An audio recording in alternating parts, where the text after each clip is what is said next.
Hello everyone, আমরা এখন আছি ঢাকা শহরের অত্যন্ত জনপ্রিয় 5 স্টার হোটেল লা মেরিডিয়ানে। লা মেরিডিয়ানের সুইমিং পুল আমরা এখন আপনাদেরকে দেখাবো। এখানে হট অ্যান্ড কোল্ড দুই ধরনের পানি এখানে আছে।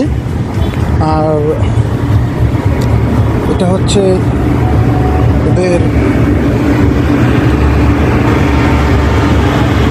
এটা লা মেরিডিয়ানের ফ্রন্ট সাইড। এখান থেকে এটা হচ্ছে আমাদের সবচাইতে ঢাকা শহরের সবচেয়ে ব্যস্ততম রাস্তা। এই রাস্তা থেকে ওদের পরিচালিত হয়। হ্যাঁ, তো আমরা এখন দেখানোর চেষ্টা করব এখানকার পানিগুলো হট না কুল। ইয়েস, এটা হট ওয়াটার। এটা হচ্ছে হট ওয়াটার।